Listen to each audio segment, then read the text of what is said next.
Cracking RSA and web traffic is primarily what people think of when they hear about the quantum threat to cryptography. But there are lots of protocols in peril. Find out how security giant SSH is working on securing data flows you might not have considered in this episode of the Post-Quantum World. I'm your host, Konstantinos Karagiannis. I lead quantum computing services at Protiviti, where we're helping companies prepare for the benefits and threats of this exploding field. I hope you'll join each episode as we explore the technology and business impacts of this post-quantum era. Our guest today is an SSH fellow at SSH Communications Security. Suvi Lampila, welcome to the show. Thank you for having me. Yeah. You've been with SSH for over 21 years. It's a long time. Right? Yeah. So if ever there was a time to start with someone's background, I'd say it's in this conversation. Yeah, so I joined 2001, and pretty soon I moved into secure shell support, and I got exposed to some of the largest organizations in the world and trying to help them to get their things in order. And then I've done quite a bit of professional services gigs, so that I've actually worked at the customer side, sorting things out. So very practical approach to many of these things. And then a few years ago, SSH started, was instrumental in getting the PQC Finland started. So that's a consortium of several cybersecurity companies, the government, and also academia, trying to figure out what do we do with this quantum threat thing, how do we tackle this with post-quantum cryptography. And it was during this time that I kind of got exposed to more of this quantum side of things, that there was one particular course that was a quantum computing course that was run by the professor from the Aalto University that I took part in with some of my colleagues. And there, when we were playing with Qiskit, with the IBM small-scale quantum computers, it kind of dawned on me that, any teenager anywhere in the world could be doing exactly the same stuff that I'm doing right now.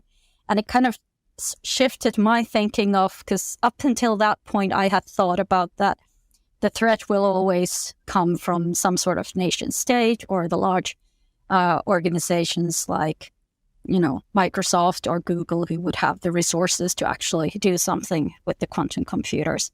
But then I started thinking that, it can be this thing that it can be just anyone who has that one brilliant idea, and that's all it takes to wreck everything. So if they can come up with ways to improve the Shor's algorithm, because only the second step is done on quantum computers. There's a whole lot of stuff that is done on classical computers. So you make improvements on any of those sides or come up with some fantastic algorithm for the quantum computers that cannot necessarily be tested right now, but you get that idea. And then it could be very quickly shifting this thing, and that we needed to move faster than what we anticipated. So then, fast forward a little bit. Now I've been doing this in various product teams that we have at SSH, trying to guide our solutions to be quantum safe going forward. And we have done quite a bit of work on that area already. That's a great point you bring up with, could someone come up with some algorithm or some change or some efficiency that makes things work better? And of course, I always worry about, will machines accelerate faster than we think? Interconnect other ways that we can get these higher qubit counts and lower errors that will be needed. Yeah. So before we go, I was curious, what do you think about that Chinese paper?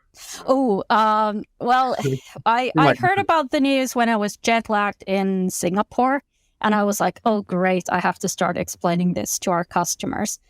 And then having some conversations with some of my colleagues and stuff, we kind of came to the conclusion that no, I should write a blog post about how, as an RSA algorithm, and saying that, the rumors of my death have been greatly exaggerated type of thing. But what I have to say about that is that day will come when that news will actually be the case. And I want our customers, we have over 40,000 of them, over 40% of the Fortune 500. So I want our customers to be in the position that when that news comes in, they're able to pick up the phone, listen to the scared person at the other end, and confidently say that, it doesn't concern us because we have moved to PQC long before this affects us. And there's also the fact that, RSA is such a great example. It's used on that Financial Times article, for instance, to explain about quantum computers and that. But it's not only RSA. Like, we have to actually worry right now more about Diffie-Hellman, the elliptic curve key Diffie-Hellman, the key agreement side of things.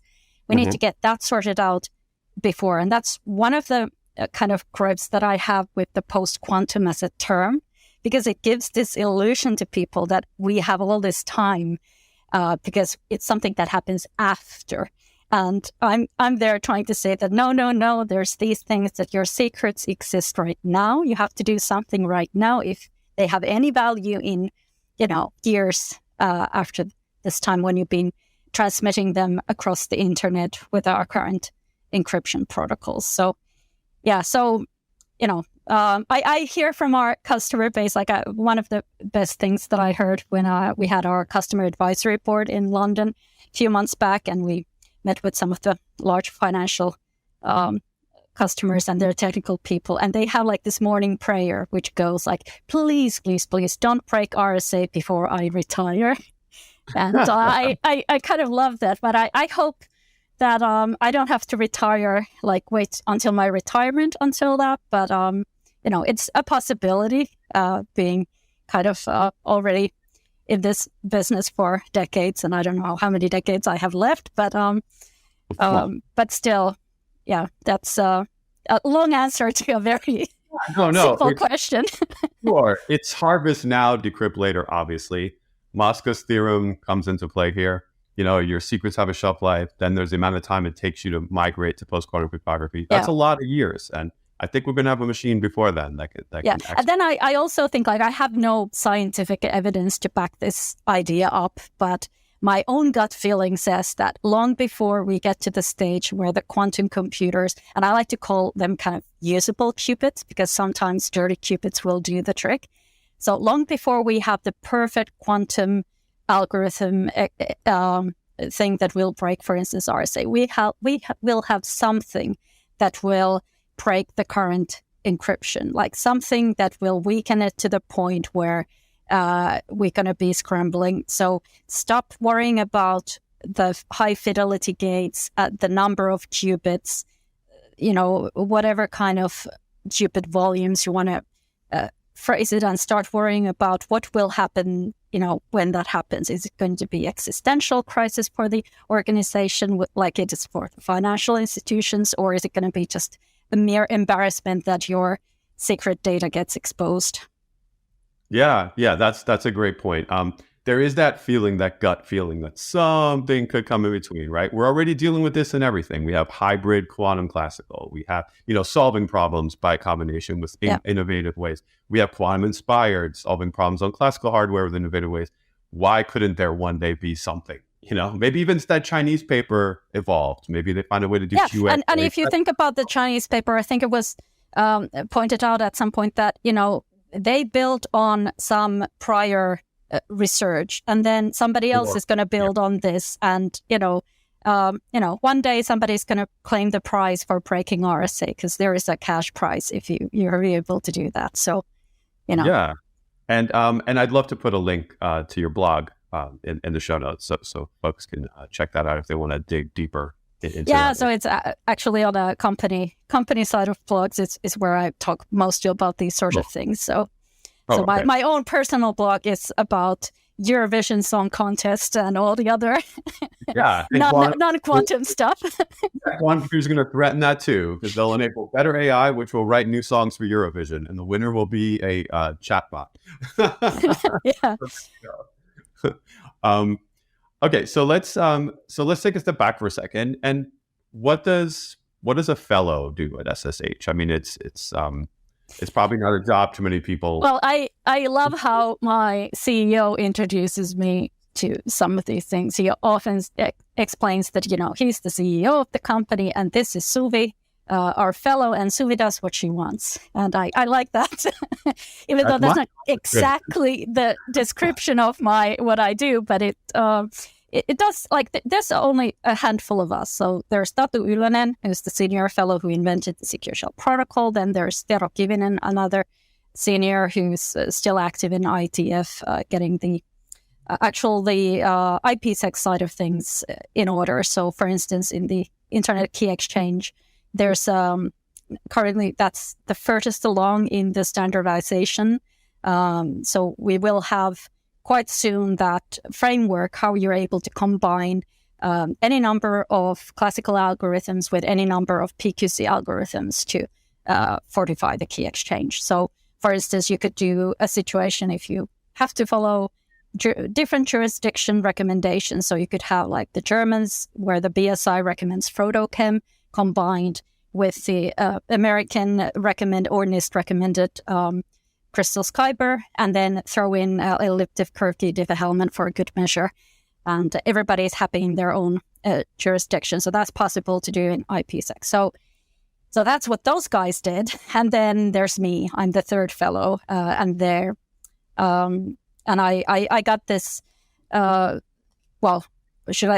it a title or a job or position? I don't know, how do you want to define it? But I got this in the just a few years ago. So it's been like a new thing for me. And there hasn't been a fellow at the company, for 20 years. So it was something that, I take it very seriously that I was appointed. But what I've been doing, I've mostly worked on our Tectia product for the past few years, which is the Secure Shell implementation that we have that is used by large governments and stuff. So it does all sorts of other things that OpenSSH doesn't quite do. So there's XPython 9 version 3 certificates on it, has been for quite some time. And we are able to do also like more streaming type of transfers and things. So I've been there trying to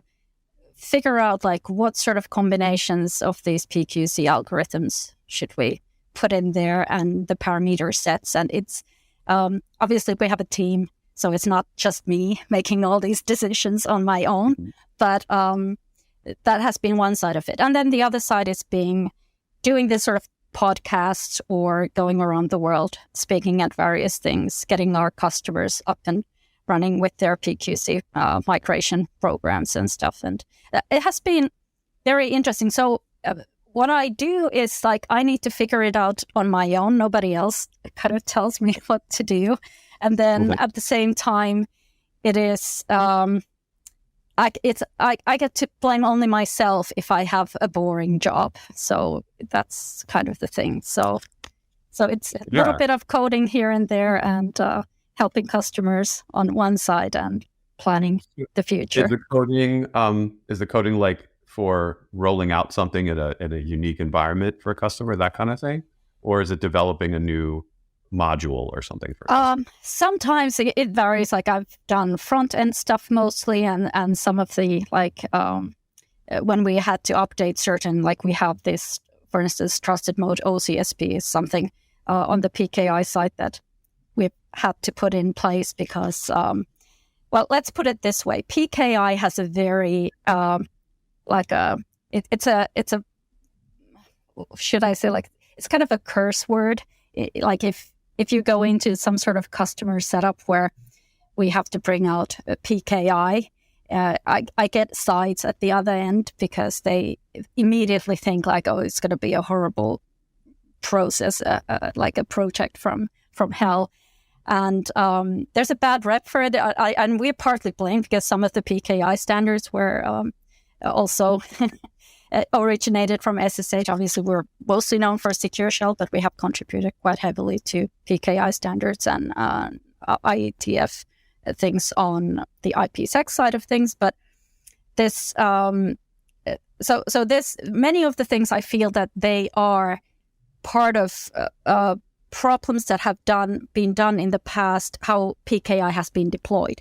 So we have like a whole bunch of features in our solutions that are trying to tackle, for instance, large CRLs. So we have like that trusted mode OCSP as a one way of tackling those 150 megabyte CRLs of some large PKI deployments. So one of the things that I was doing now in this past RSA, having the conversations with other industry and other organizations there, was that could we please try to fix some of the issues that exist with PKI deployments? So, and we're partly to blame for some of the mistakes there because SSH has contributed also to PKI standards. In the past, like obviously we were mostly known for SSH stuff, but we have also contributed to IPsec and those things. So my hope was that, no, not all of the time it's like you blame the PKI, but sometimes it's just the deployment, and we have a whole bunch of features in our products that go about to try to solve issues that kind of stem from the fact how at some point something was implemented into productions. Like one example is the trusted mode OCSP, which it's there just to try to tackle the issue with the large CRLs that can be like 150 megabytes and so forth. So I'm kind of hoping that while we have to touch that thing in any case, when we move to PQC, maybe we could do things a little bit better. And, you know, I had some fun responses, like from various, like some people called me idealistic, like, and others like said that, you know, no way are we going to be able to convince these large organizations to do things differently, like it's mission impossible. And others were kind of, let's, you know, we're all on board. Let's do something about it. So, yeah. But then you have to understand that these problems with the public key cryptography have to be done in various different stages. So like right now we have to worry about the key exchange side of things because that has that retroactive harvest, now decrypt later attack on it. Mm-hmm. But then when it comes to signature algorithms like authentication and certificates side of things, there, you know, are sufficiently long RSA keys and easy DSA keys or Edwards curve keys are like good until we have that cryptographically relevant quantum computer. So, you know, we need to move because we know that you know, I've been part of those things where we have gone from SHA-1 to SHA-2 and how long of a process that has been with some of the largest organizations in the world. So we need to start moving, obviously. But there's a little bit of a hiccup there, which is that the key exchange side was something that we were able at SSH to kind of solve and address already a year ago. Like we could combine that with elliptic curve key development that is, you know, for instance, FIPS certified, or then then Crystal Skyber, that's the preferred PQC algorithm that NIST is going to standardize. And that was kind of easy to do because the key derivation function is FIPS certified. So we are able to keep the compliance while we do this hybrid mode for the key exchange. And kind of those conversations with various organizations is like, yes, the industry is pushing, and we're not the only ones who are, by the way, doing this. So industry is pushing for this hybrid approach for the key exchange thing because we don't have that much confidence on the PQC algorithms, let's face it, like they haven't been around long enough. So we want to make sure that, you know, if something is discovered, it doesn't, you know, we're not at least worse off than we were before.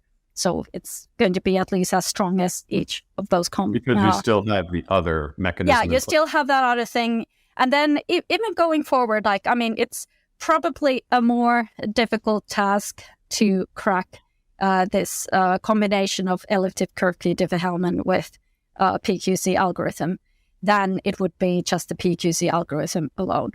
But then when we come to the other side, which is of the public key cryptography thing, which is the signature algorithms, there I haven't kind of discovered any feasible, practical ways of doing hybrid signature algorithms because the signature algorithms need to stand on their own merit. So this is a bit more hairy situation. It also requires more industry-wide effort because we cannot just solve it like this involves all the CAs and not just like the public CAs, but all the governmental and organizational corporate CA type of implementations and stuff. So that is going to be a difficult thing. And even though already now in our secure shell implementation tech, you could do elliptic curve key authentication, like for instance with certificates, and you could do also at the same time require RSA-based certificates. It's not very user-friendly if you have to plug in a couple of different smart cards or some other hardware security module devices to use it. So, I'm not convinced yet that there is like a beautiful way of doing this hybrid thing. So we might have to go to the Crystal's dilithium as a standalone thing at the point where we actually have those standards. But we couldn't wait for the standards when it comes to key exchange, because we needed to protect the secrets that our customers have already, last year or even before. Like in some sense, we're already way too late moving to secure that side. Yeah, let's double click a little bit on some of this and dive into how you're implementing this in the real world. So it's through NQX, right? Yeah, so NQX is our IPsec-based encryptor product. So it is able to do site-to-site. Well, you could potentially do it also, like get your laptop hooked into this encryption device. But in most use cases, it's for site-to-site. So you put everything in it, Ethernet frames, IP, like the whole 9 yards, everything goes through that. And it kind of gives you a peace of mind. If you don't want to figure out so much like how do you actually use TLS and what have you not in your application level protocols, you just put everything into a quantum safe tunnel and you're good to go. But then there's also our Tectia, which is able to do like, it's like any secure shell protocol is able to do port forwarding. So you can create tunnels so you can secure not just the remote access or with SFTP file transfers, but you can take any TCP application and tunnel that through secure shell. We have had some enhancements to how we can do dynamic or transparent tunneling with Tectia. So, for instance, one of the use cases that we have, which is kind of a funny story in itself. Like when I started in 2001, I was told, like, don't worry about IBM mainframes or mainframes in general, because, they're a dying breed, dinosaurs going away. And then, what do you know? A few months ago, we released the upgrade to our Tectia on IBM mainframes, because even though IBM is throwing buckets loads of money into the quantum computing side of things, like making sure that they would have the superconducting quantum computers, there didn't exist anything to secure the current communications on IBM mainframes. So we're happy to do that for our customers, obviously.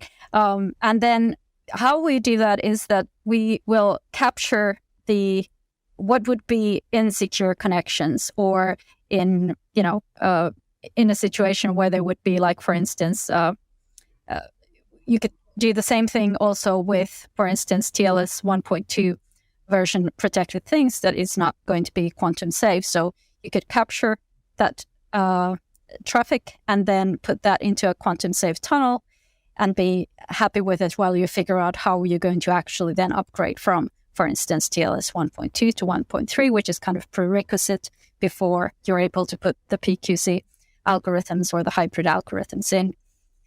So that's kind of an interesting thing. So as a company that we're able to, like, while we push forward the standards and we want things to go forward on that side, we still have the, I don't know, should you call it the legacy to deal with. And that is also something that quite often slips people's minds, that when we have something new and shiny in the future, you kind of forget about, like, actually we have all this other stuff that still is used today. And if I've learned anything in my 20 years is that you have these grand plans, how you're going to sunset some sort of system, and, this happens and we're going to upgrade it. And then it doesn't quite go the way you planned or with the time frame you had. So kind of my advice to everyone is, like, plan some sort of quantum safe solution that you're able to use during this time when you're transitioning, if your time split, because that data is still incredibly valuable if you're using some sort of ancient system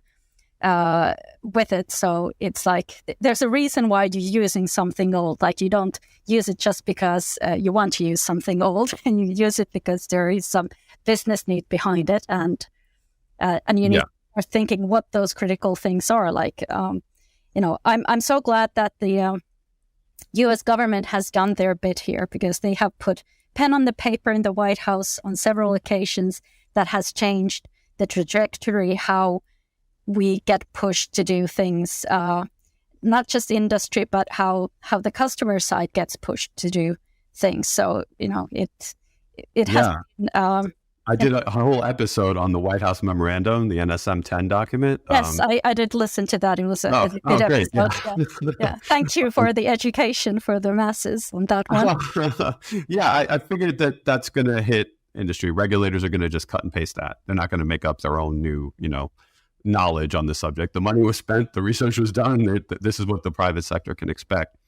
Yeah, and there's like certain verticals, and that's also like unique position at SSH that we get to see into all of these, like the financials, the governments, the healthcare and all that. And that's one of my personal things that I feel so torn with the fact that the healthcare industry is not moving, because the data they're protecting, like your DNA, your health records, it will never expire. That information should be kept secret until end of days. And lifetime over lifetime. And in Finland, it's like even when the person is deceased, you're not supposed to get their health data. Like not even your immediate family members' data is not supposed to be released to. Wow. So it's supposed to be kept secret. But the healthcare will not move until somebody whips them into it. Whereas the financials from our customer base, we're seeing that they have their ducks in order. They're moving. They have some of them are more ahead of this than the others, but they're all acknowledging the problem. They're moving and no, but it also comes down to how they are regulated, because it doesn't really matter how they lose their primary account numbers of their customers. If they lose them, that's it. They incur incredible fines for that. And then we come to the point where when there are viable production ready solutions out there in the market, you cannot anymore go behind that sort of like, oh, we didn't have standards yet, or we didn't have, we didn't know better, because, we're already at that stage. If you're able to do this with that sort of like a hybrid approach where you combine something that is currently required by the compliance, do it safely with a well-studied key derivation function, put in the PQC part in there, and get the key exchange side of things sorted. Yeah, and you mentioned earlier that you're part of a consortium over there. Yeah, PQC Finland. Yeah. Yeah.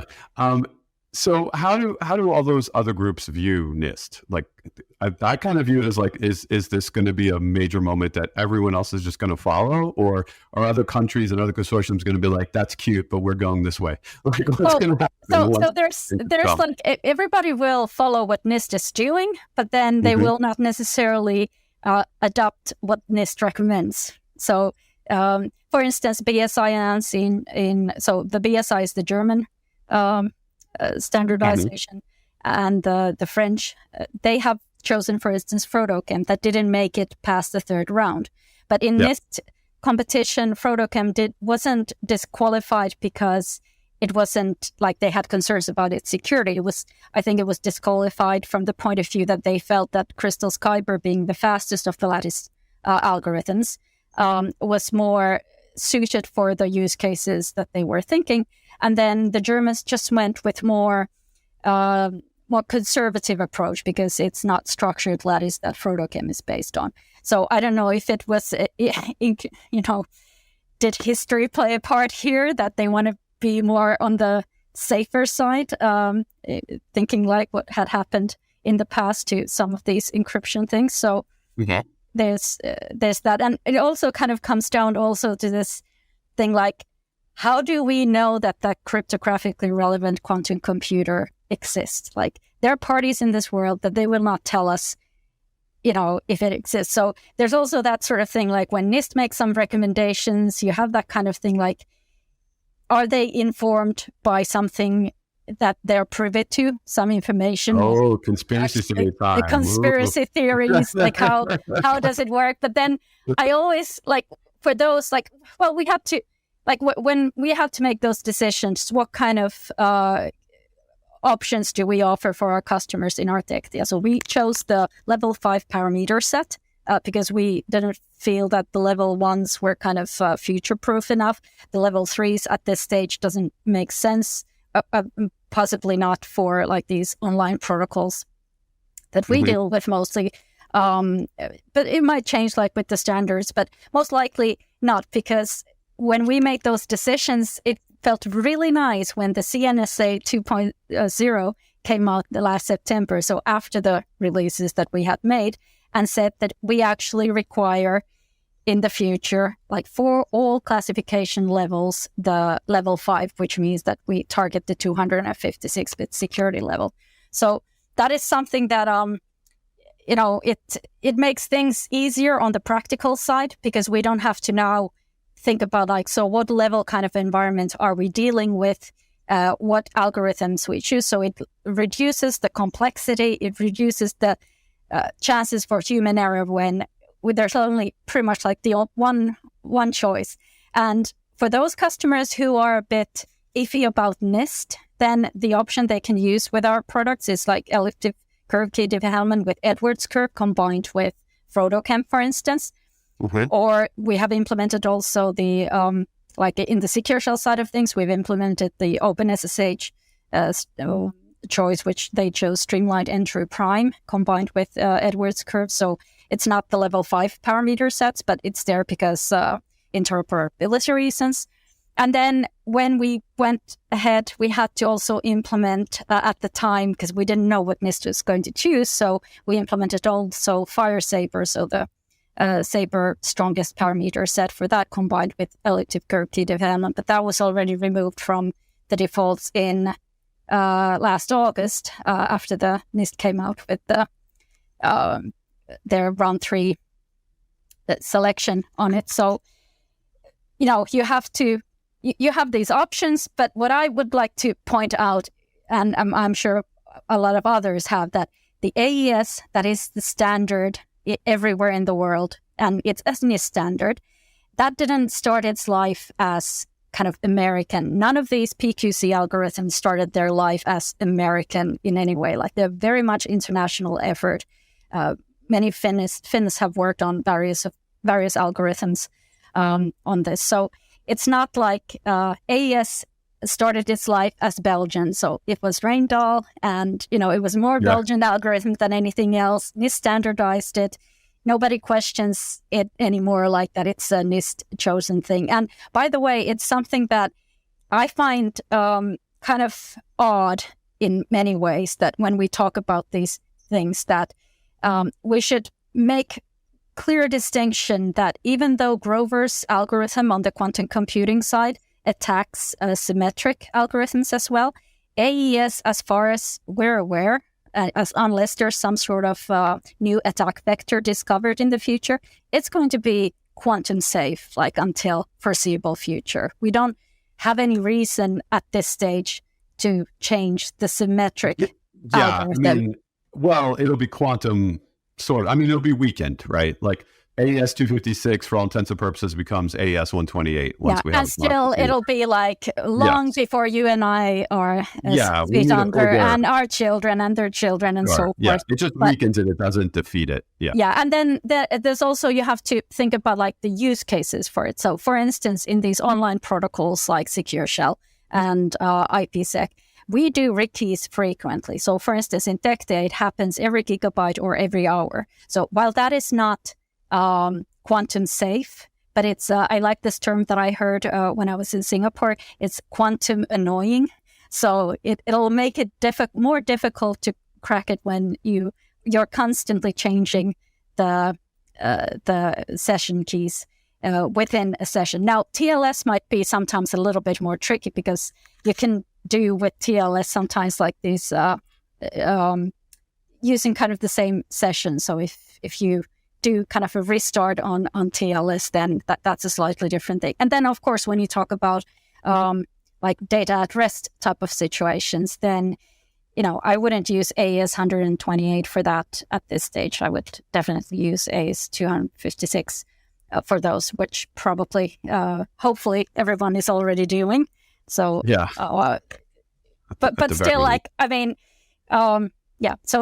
So there's that, and then of course, like there's a whole bunch of other problems. Like I'm personally more focused on those transport protocol type of things, but of course, like as a company, we do also other things like we have email type of encryption, like secure stuff for that, and we do document signing things and stuff, and they're like, it's sometimes those signature algorithms come up in as an example, like how horrible would it be when the deed to your house no longer you could prove that it was signed by you. But we have mechanisms for that. That was one of the topics that mentioned at this year's RSA, that you can do some sort of ledger on it to prove that it was actually signed in the year 2022 and not by a cryptographically relevant quantum computer in the future. But then you have to understand where they're used. Like in these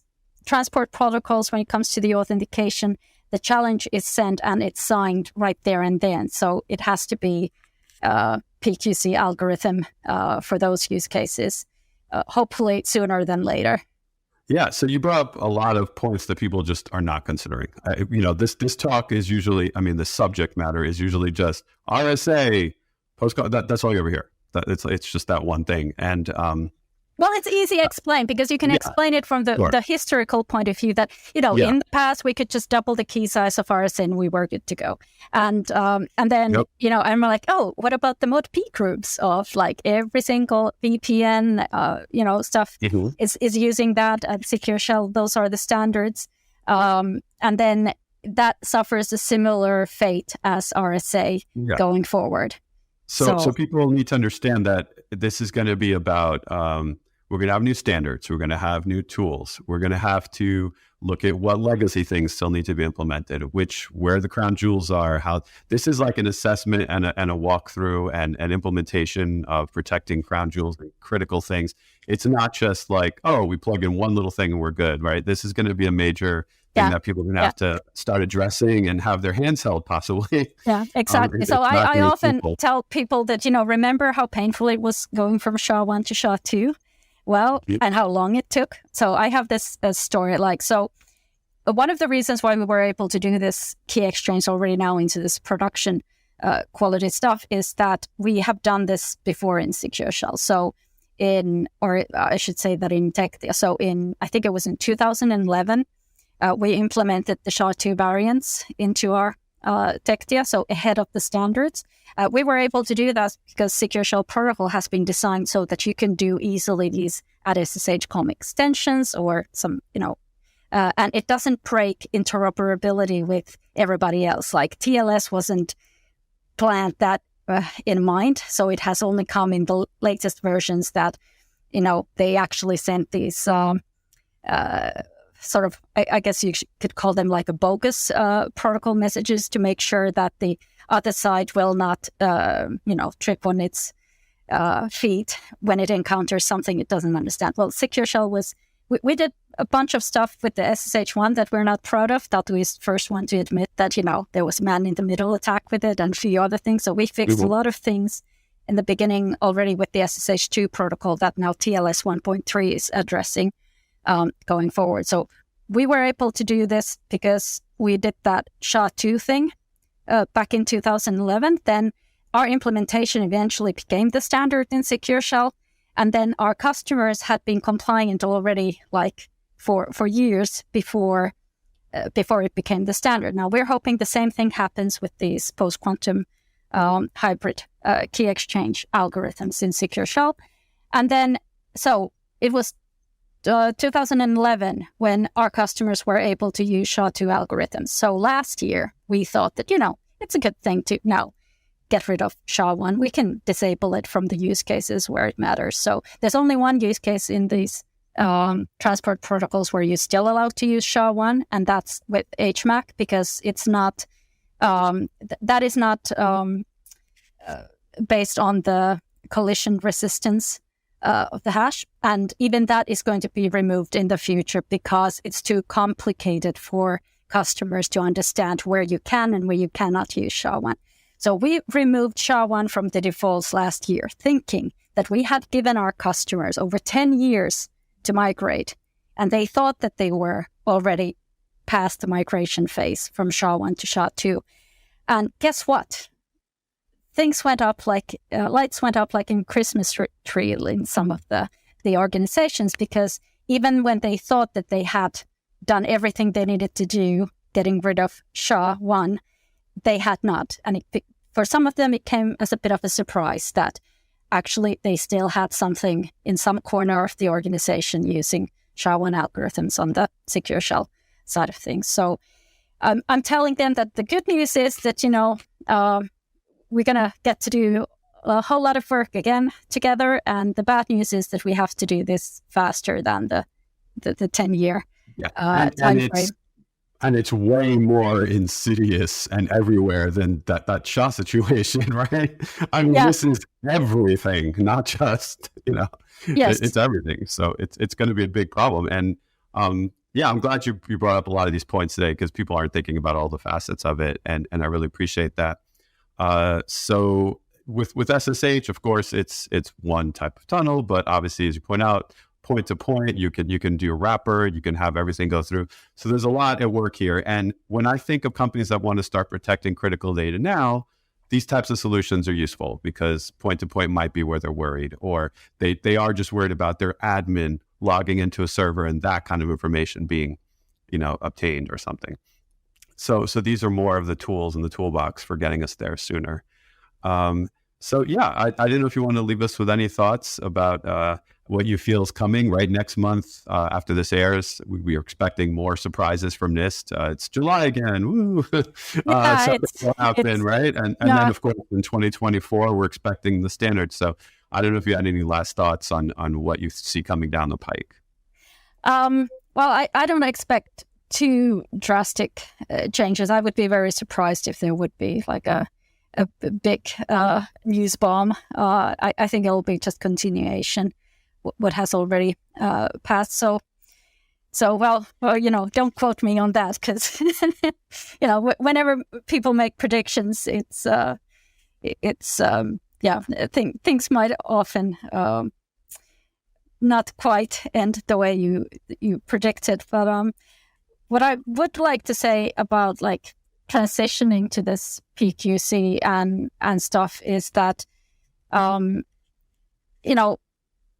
the companies that when you actually put it this way, like when you're thinking of what you're going to do next and how you're going to solve some sort of business problems, like have that in the conversation, like ask your suppliers and stuff, like how have you figured how we're going to get there? Because even if their solutions don't have it right now, they should have at least some sort of plan how they're going to get there, because otherwise this thing is. And one thing is like, you don't need a quantum computer to throw the thing. Like we think that PQC is, the post-quantum cryptography is the most economic, efficient way of getting us ready in time, because it's available now. It's not some sort of promiseware that will come then at some point. And what is more important, that even if we would have all these resources to do, optic fibers all over the planet and satellite connections and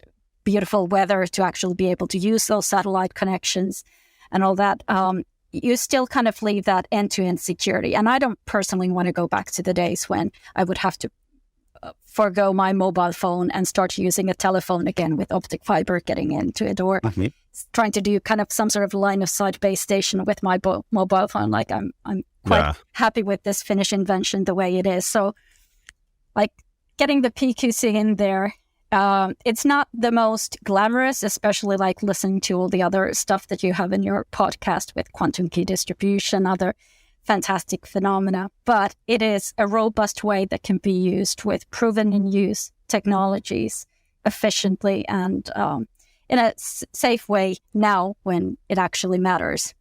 Yeah. QKD is fancy, but it is point to point. It's super limited. Absolutely. Yeah, Suvi, thank you so much for coming on. I really appreciate this. This is going to be one of our longer episodes because there's just so much to say. So I thought this was just great. Thank you. Thank you. This was really, really fun. And I hope to get to see you at some point in real life as well. I'm sure we bump into each other at some of these events that we go to. Now it's time for Coherence, the Quantum Executive Summary, where I take a moment to highlight some of the business impacts we discussed today in case things got too nerdy at times. Let's recap. It's hard to say exactly when quantum computers will pose a threat to cryptography. We might get a sufficient number of error-corrected qubits sooner than expected, or we may see new encryption cracking approaches that require fewer qubits. Whatever happens, we know the threat is approaching, and regulators will force the migration to post-quantum cryptography long before the threat arrives. SSH communication security, named for the famous Secure Shell Protocol, has been protecting all types of data in motion since 1995. In anticipation of NIST's coming new cipher standards in 2024, SSH has already started using a hybrid approach, where existing ciphers are combined with post-quantum ones. Should the classic cipher fall to quantum computing, the post-quantum cipher will prevent decryption.